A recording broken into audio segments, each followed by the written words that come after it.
Okay. Hello and welcome to the Making It Easy to Be Human podcast. I'm Dr. Manijeh Motaghy, founder of Perfectly Here and the author of It's Not Easy to Be Human. In this podcast, we explore the systemic, environmental, and developmental challenges shaping our lives and share practical insights, tools to help make being a human a little easier. And today I'm joined by my co-hosts, Mary Aroyan, licensed psychotherapist, and Matthew Law, university lecturer, mindfulness practitioner and advocate, board member and advisor. And today we'd like to talk about emotions in the realm of developmental skills and qualities that we all humans could benefit from. Emotions is on top of the list for us to understand them, to navigate them, to regulate them, to know their impacts, and to know how our brain comes up with some of these emotions to protect us, how our some of our emotions, or most of them actually, are learned, and we can actually unlearn them or just notice them and how they pass and they're not permanent, and how they also don't um, they're not the indication of facts. When emotions show up, we are caught up by them, especially if they're uncomfortable, then we want to get rid of them. And so we fall into stories and we fall into perspectives that we associate with as opposed to some other people around us. And then we are, impacted by them. So today we just want to unpack that a little bit and see what's happening, how each of us go about it, and give you some insights into that. So, hello, the two of you. Mary, if you'd like to go ahead and say anything you'd like to get us going with this business of emotions. Hi, I'm so happy to be here. And it goes so many places, right? I know last time we were kind of heading towards the direction of like shame and pride, but there's so much of the negative that comes in. And when I hear emotions and so much of it that's learned, there's so much that I think is well intentioned to even teach us, but because there wasn't enough thought or maybe objectiveness and logic kind of put in, a lot has been taught to us through fear, shame, and for kind of keeping that as the underlying reasoning of why not to do something or the prevention of taking an action in something. But not necessarily for the right reasons, if that makes sense, just to kind of it broadens it up and maybe we can have a better understanding of what to do when these emotions show up, what they really can teach us, right? And the relationship we can have with them because we're prone to thinking one emotion can always be negative and then we kind of steer towards avoiding it or just rebelling against it, right? But that same emotion has multiple ways it can benefit us and teach us something, right? Like when anxiety shows up, and because it's trying to save your life from something, right? There's a predator outside and you open your door and you see this wild animal, that anxiety is going to kick in, right? And tell you get back inside and close the door because your life may be in danger. But then when anxiety takes over and now you've lost your balance with understanding it, right? Or the avoidance of it, then it can actually control you and work in a negative way. And then now you're programmed to believe anxiety is always the enemy or it's going to always control you. And so we can do that with any emotion or anything that shows up. So really trying to look at something and understand it and then try to that conscious understanding and that effort we put in can tell us so much and how to go from there. Like not be prey to it. Mhm. Yeah, that's great. Yeah. And the key word you're saying here, to understand it, I think it's not easy for oneself by Hmm. oneself to understand them without any guidelines or guidance or some kind of a explanation, right? That explanation of what's going on, what this is. Oh, is this shame? Is this pride? Is this, rejection? Is this, and then kind of feeling it, experiencing it, and letting your mind, your brain know, oh, this is that. Kind of like putting names on things, and Hmm. and then keep experiencing and recognizing, and then understanding comes about um, Hmm. through repetition of seeing, feeling, knowing, and then what do I do with it? Yeah, yeah, thank you. Matthew, what are your thoughts on this? Uh, yeah, it's great to be here too. Good to see everyone. It's a really big topic, and I see the problems with emotions across generations as well.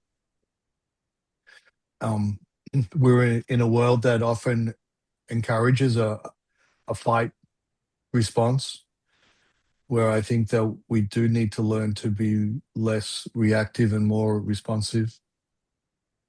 And the response needs to come from practicing that active, deep listening. But I'm also seeing that we do need to come to the table with our own accountability.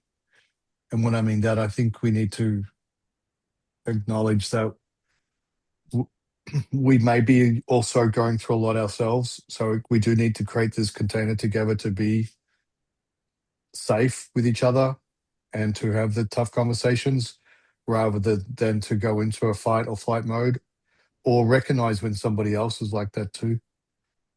And I think the other thing about accountability I've noticed a lot recently is we need to try to move away from what I call this spiritual bingo. We can do our own practice and spend our own time in doing practice, but at the end of the day, we still need to do the work of acknowledging that we have to live in this world with other people, and that living with other people and living in community means that we have to support each other, especially when the other person may even be reactive as well. When we may be reactive or they may be reactive. How do we create those containers together?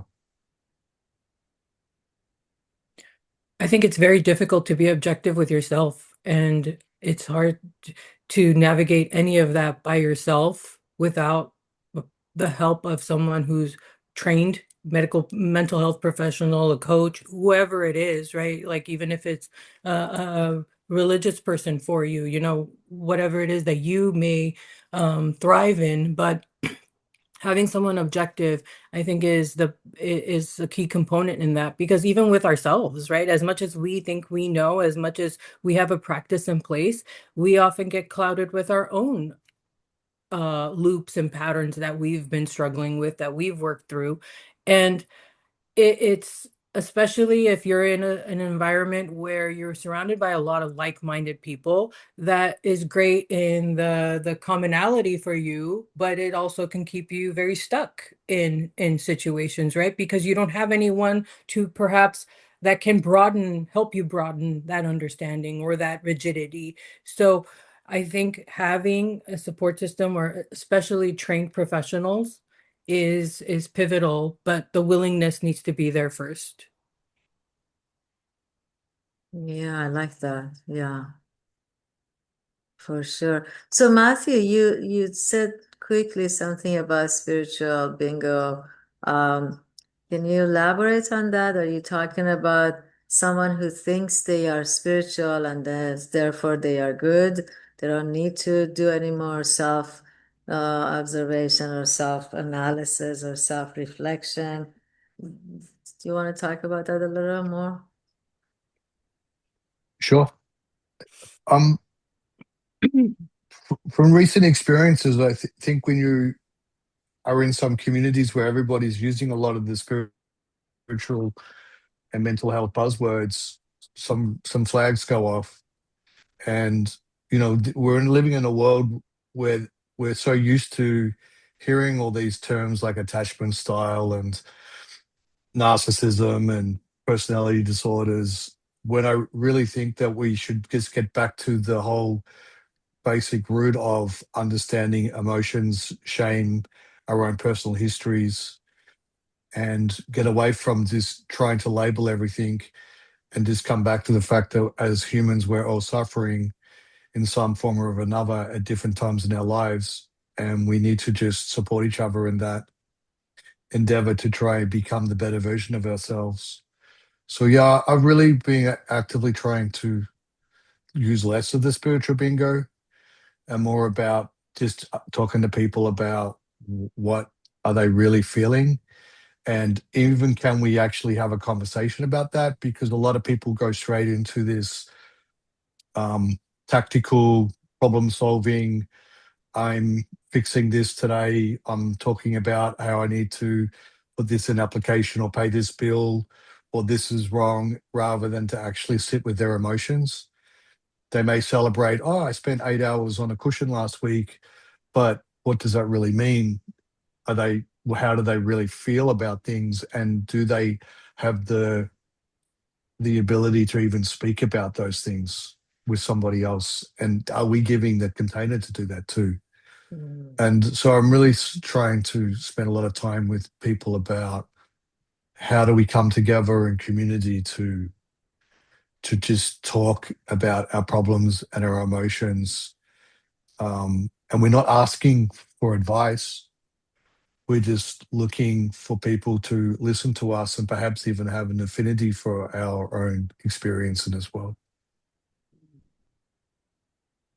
So by cushion, just for our viewers or listeners, people who may not be familiar with these lingos, I believe you're talking about people who sit in meditation to become peaceful and calm. And one of the issues with people who meditate a lot, but not, because that could bring you peacefulness, but it may not be developing other skills of once you constantly try to develop peace through meditation or focusing on the breath, focusing on some object, focusing, tuning everything out, then you will accomplish that. You will become peaceful and one-pointed sort of experience, but you won't also get to see what are these thoughts and what are these experiences that come through? What do they do to you?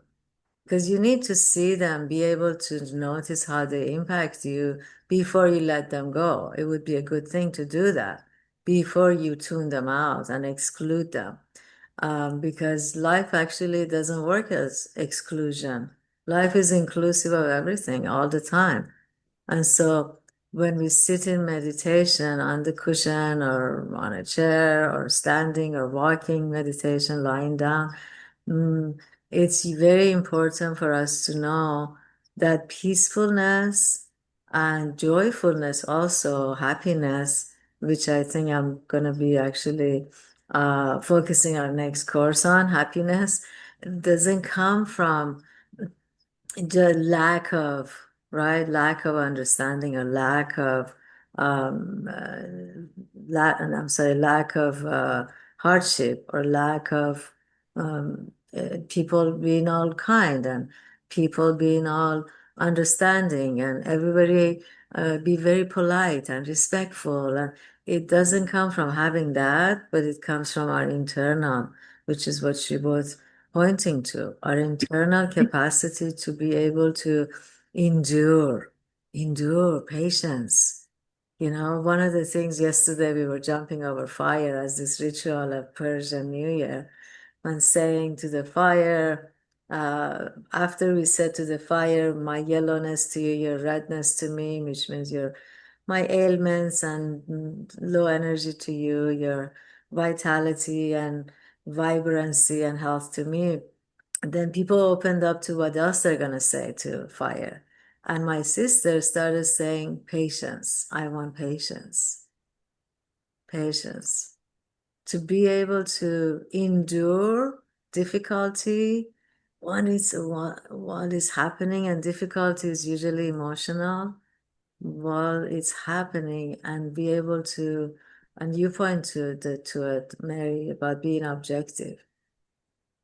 Being Mm. objective. So it's kind of like a muscle to build, this muscle of patience, to build it, to be patient and endure without, of course, being, you know, demolished or being minimized or keep sitting there and let others walk all over you or be mean or be nasty or be disrespectful, but being able to endure internal difficulty and then see what's going on. So sitting on the cushion is great, but we must include experience, not lack of it. I thought maybe that would be good to tease it out a little. So talk about shame and pride. Should we do that? Last time it came up, you had a very good insight, Matthew, that they could be both the two sides of the same coin.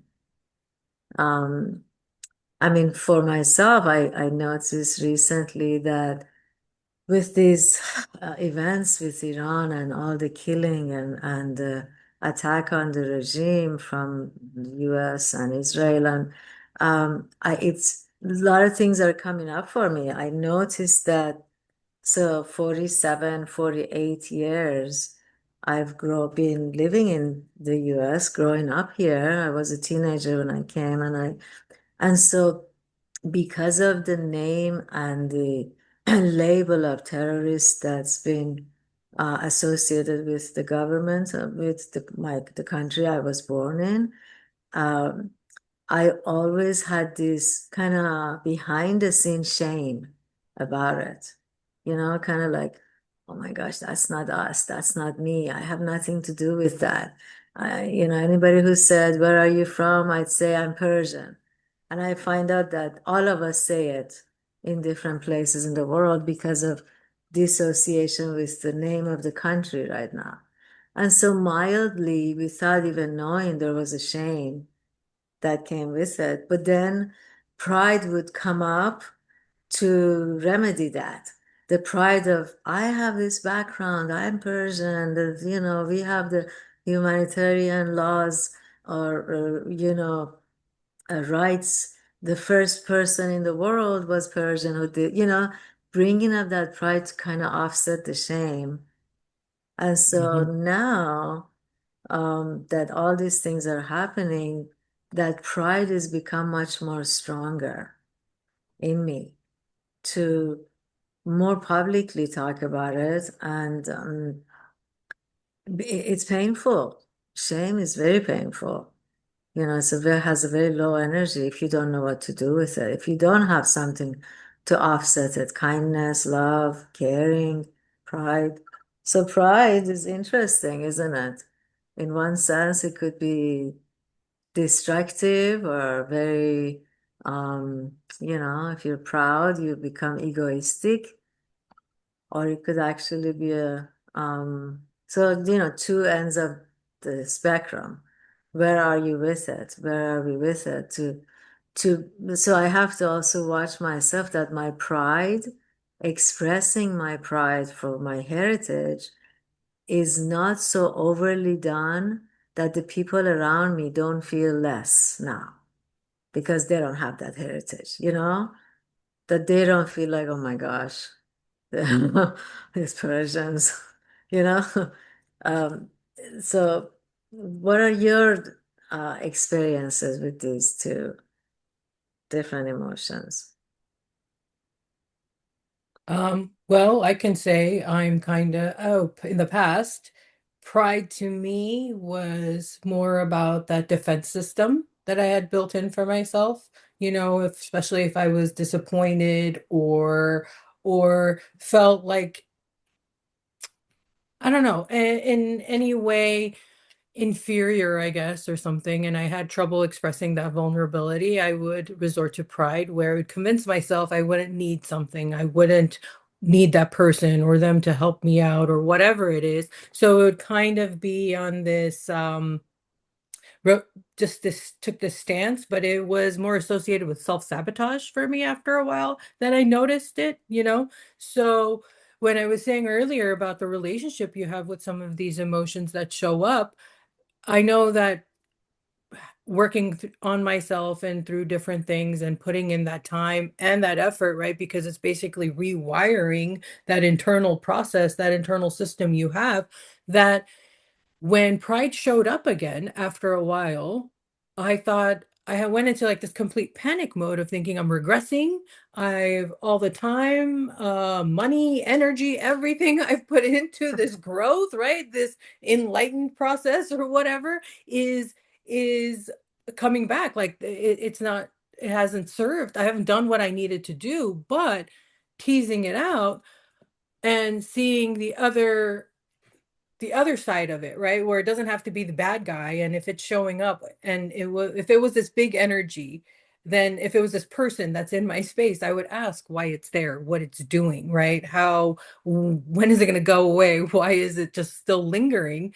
That teasing it out, looking at it, pride wasn't showing up to self-sabotage this time around. It was wisdom I had been missing. But because I had this immediate adverse reaction to it, right? And thinking, oh, this is it. Like, you haven't done anything with yourself. You're going back to the same old patterns. Like, why is this showing up otherwise, right? But no, I had to put in the fact that yes, it is vulnerability is something that people struggle with, right? I myself included, and I think that's part of the problem too, is that if we were to be able to feel safer, to be vulnerable, we could tap into what it is we're feeling and what's fueling that emotion, right? Versus like if I'm having an angry outburst with you because of whatever emotion that's showing up for me, but I can't tap into that, I'm going to get aggressive with you, right?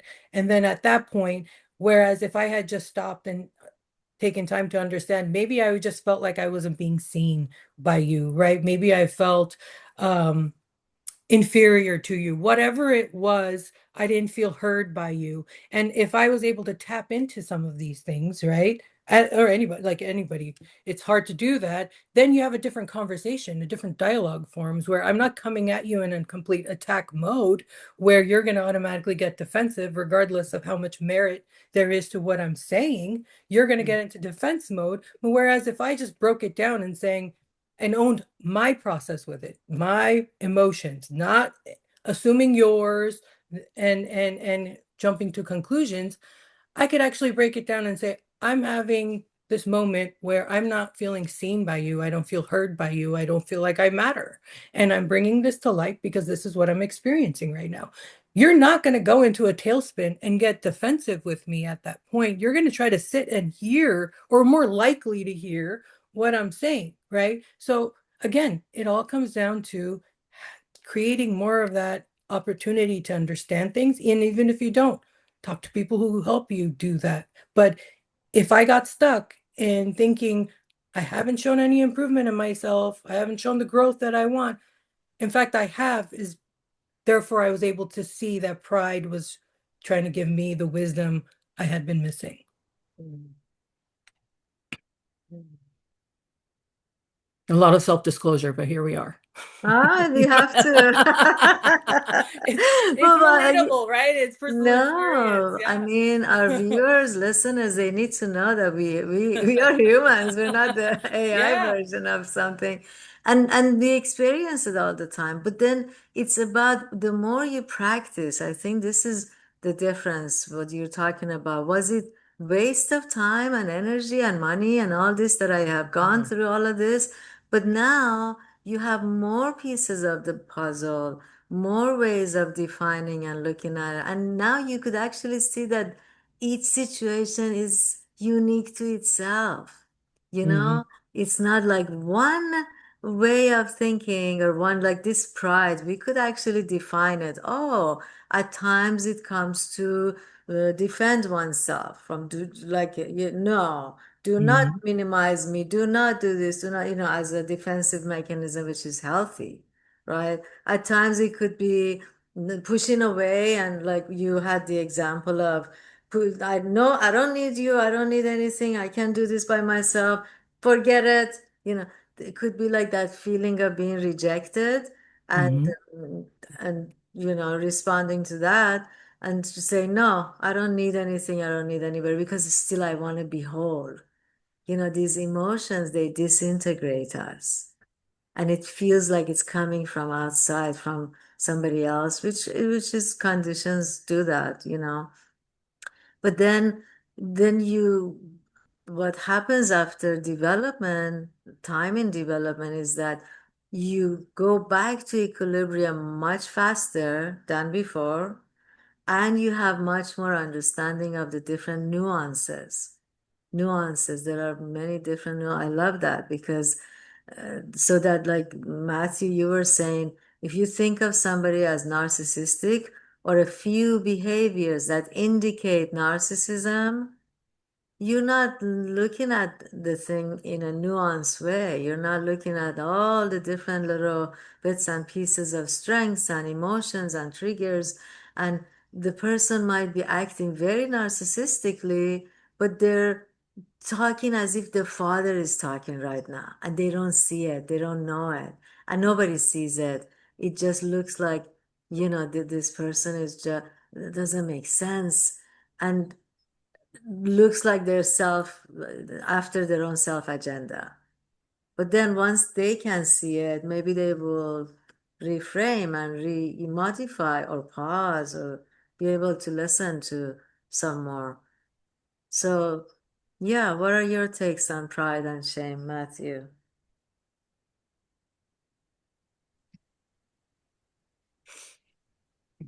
Um, I think I do think that it's two sides of the same coin, and I think pride and shame has a lot to do with our own perception of our identity. So we can be quite proud of our history or family or culture, and then shame can often manifest itself in terms of our identity of some events that may have happened in our past. I see it a lot when it comes to students who are afraid of public speaking. And often that shame of public speaking has come from an experience where they did not feel good enough, or they were laughed at, or they had the perception of being laughed at and ridiculed, and that's been staying with them. So I think we need to understand when people are triggered or upset or scared or in a fight or flight mode, perhaps behind the mask is the shame. And we should reframe it around having that compassion for allowing them to come forward about that as well. And then I also think it's important too, and this is what Mary was talking about too, I think, that it's important for us to also be aware of where our own shame or pride may be coming from. And if we can do better at acknowledging our own shame, our own identity, if how we are affected by certain events now because of things that happened in the past, and also acknowledging that some of the people may be in fight or flight mode or triggered or upset is also from some things that happened in their past. We can do a lot better to get on in this world as well, right? And Mhm. how do we move forward with that? Yeah. I'd like to add to Mm, that. But sure. it's interesting as the more I'm talking about it, the more I'm recognizing too. It's like the more you are able to be objective, right? Or create that understanding of even like cause and effect, right? Where does this come from for me? Why does it keep showing up? Or these are certain points or times that this does show up for me, right? And you gain more and more understanding. And the more you understand at that pause, right? Or even that just that one moment of objectivity that you can incorporate any kind of reasoning, logic, a fact, whatever it is, right? And you make that distinction, that connection, the shame automatically starts to dissipate too, right? It's not like you're thinking, oh, it's a personal thing. I'm really the only one going through this, or I don't understand why this is happening to me. No, there's a cause and effect.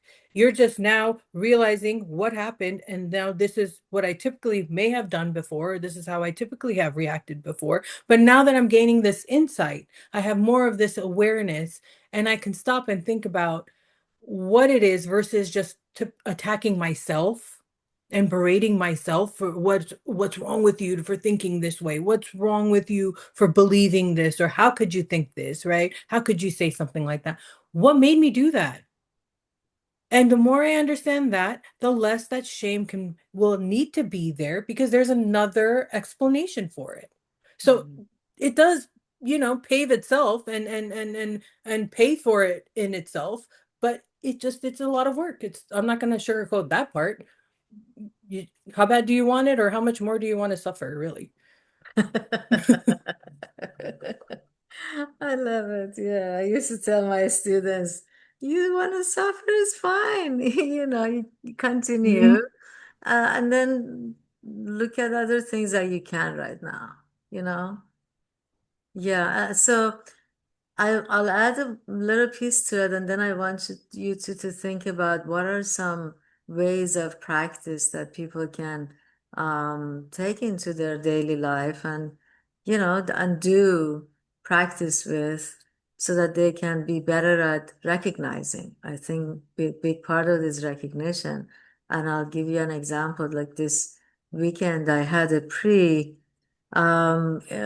emotional, passionate sort of a argument with my partner about something that was very sensitive. And and I remember there was that moment of pause that you just talked about, that I walked away to get some water, and this in this one little moment of pause, I went out of the identity of I'm a woman, and in this relationship, I'm the female, mm, and he's the man, and there is a certain thing that needs to happen in relation to those identities. And all of a sudden, I snapped out of it, and what was left is this open-ended universe and humanity. This is a human I'm talking to. I'm a human. We're nothing special, nothing, extraordinary. We're just two humans trying to be happy and do it together, find happiness with each other and share it with each other.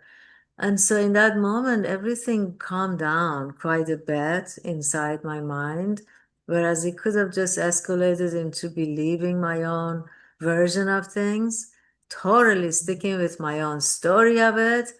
And this is what happens with people and relationships, not recognizing that every story, every version that we have in our head is a story that could collapse quickly if we give a chance to it and if we don't hang on to it so tightly. If we give it, loosen up around it, you know, and not hold it so tightly, it could lose its weight, the burden, because hanging on to our story is burdensome. It's kind of like we are obligated to be suffering for it too, obligated to be tight and tense and whatever the story is that would make you feel these ways. So the identities are all passing and they're fabricated. We can let go and loosen around them. That pause you talked about, that could give you another way of kind of waking up to, oh, let's open this narrow, kind of like you're becoming hostage to this idea, whether it's political or relational or financial or any people get caught up with being sick and having to hear some bad news. Maybe they haven't even heard the bad news. Maybe 3, 4 months from now, they may know exactly what's going to happen, but they get caught up in this tunnel of holding on to the fear of it and just suffer needlessly. Yeah.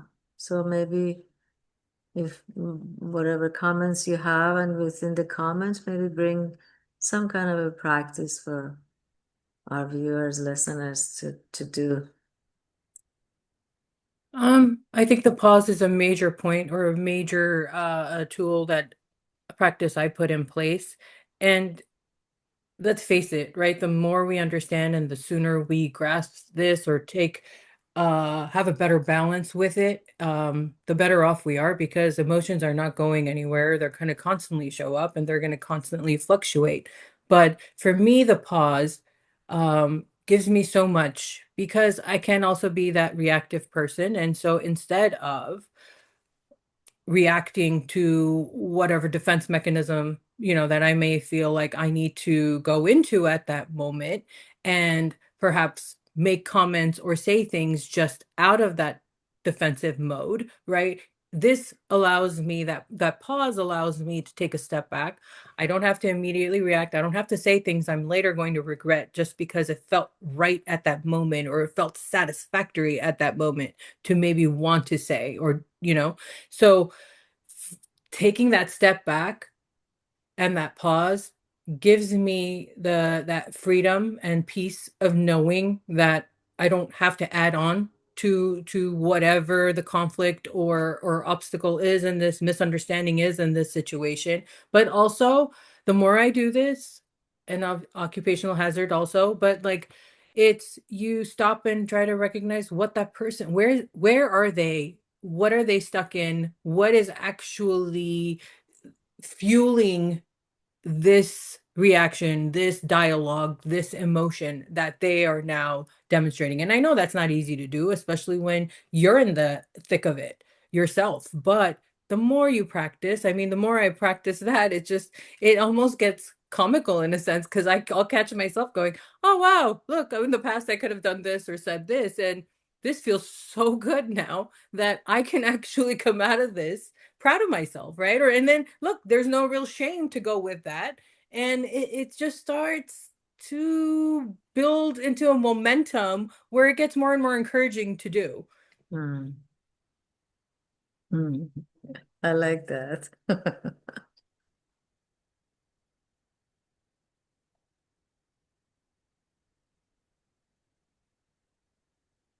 Matthew? Mhm. A few things have come up from this conversation that I wanted to just also reiterate. I think one of the things I really like about MLO, it's not easy to be human, is the fact that we do really try to keep things secular. We try to not use a lot of jargon and be inclusive, and you don't need to know a lot about different theories to practice and learn from it. And so what I think and what I've been teaching a lot of my students is is the importance of when you feel like you or someone else is in a fight mode, especially smile.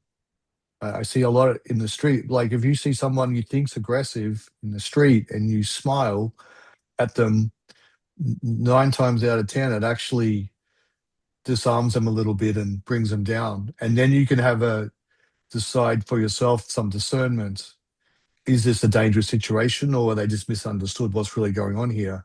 So I think the practice in these situations where you see somebody else or yourself upset, to smile and then to remain curious Mhm. and to really ask questions, have that curiosity. And they do say in a lot of the teachings that we always talk about how a curious mind cannot be an angry mind. So I think that we need to have those practice to answer your question of try to smile in a very genuine way and try to remain curious and ask questions. And even if you feel like somebody has really said something that you don't agree with, ask them to repeat it and really see if that's the case as well. And then I do think that we'll get through a lot more of this being reactive and fighting and more about responsiveness and understanding. Excellent. Thank you. Thank you for bringing it back to reference to MLO, which is Mindful Life Optimization Methodology. Was explained well in the book. It's Not Easy to Be Human, and you can get your copy and soon we'll have some meet the author sessions. I think these are sort of doing that job too. And if you like to hear from us more, subscribe to our podcasts for now we're doing them once a month, but we will do more frequently. And so to just wrap up this session, I might just give a few things about emotions that they are passing, they are not permanent, and you could verify that for yourself. You know, all of our lessons are based on 5 stages. Stage one is you get the logic of the lesson, you think about the benefit of it. Oh, is this lesson worthy of my time or my benefit for me to even look into? Oh, okay. When you kind of have that, then you go into verify. Verify for yourself, is this accurate to your own experience of life or not? So when we say emotions are not permanent, they do not identify you. They are energies in motion. They come up according to the condition, according to the situation, and the pleasant. They are either pleasant, unpleasant, or neutral. They show up and then they dissipate. They pass, and so and they don't point to the facts because they color our perceptions and they skew our reality. Our reality is ours, not everybody else's. So they become biased. They make our mind become biased. But they're with us. We have them, they show up, and a lot of them are learned. You could go and verify that for yourself. Where did I learn this emotion from? To just laugh or to just be upset and cry or to just feel shame. How did it come about? To just verify that for yourself. And then go into stage four is, I'm sorry, three is develop. Develop oh wow, this is an emotion. It's very physical. You feel it in your shoulders, in your body, in your face, in your back, if you pay attention, you'll know. Oh, there is a vibration of some sort that you could experience it. And you kind of, after repeatedly looking at it, you identify this is that emotion. For example, I know for myself, emotion of rejection very well. The moment it shows up, and rejection gives rise to another thing, a reaction to no, I am. Don't reject me. I am here. So when you kind of become aware and recognize that there is a presence of an emotion, and this is going to influence you and make you biased. And so you breathe and you stop and bring kindness to yourself. Kindness is a very, very helpful, extremely helpful, potent emotion to give rise to. You can give rise to it. It doesn't have to come up naturally. It doesn't have to. You could give rise to it by thinking about it's okay. It's okay. It's not the end of the world. We can all make mistakes. And so just getting involved with your own emotions and holding them, learning to hold them, learning to be with them. It's okay to be uncomfortable. Nobody says that to us. It's Hmm. okay to be uncomfortable, to be bored, you know, but as far as you're not harming yourself or other people. So those are my wrap ups. If you have any wrap ups of your own that comes to your mind, go ahead and tell us. And then before we end, I want to make sure the listeners, viewers know Mary Aroyan, psychotherapist. She's accepting clients. Seek her out. I'll put the links in the chat in the video description. Matthew, what are you available for? I know you're a professor. Are you available for any guidance or anything? Yes, for sure. I've been talking to a lot of people, coaching, supporting, advising companies as well, entrepreneurs. Right, right. Yes, and myself too. Um, Guiding, coaching, and training, speaking, all of the above. So, I think just one more thing, like when you said all that, just makes me really suggest to people, like anytime you have that experience, explore the thought, the feeling, the sensation that's coming up. There's nothing wrong with it. Just explore it and try to understand it. But if you're going to criticize yourself, come back to it. Why is it showing up? Just ask questions. There's always going to be that thought, the feeling, some kind of sensation, maybe. Don't be afraid of it.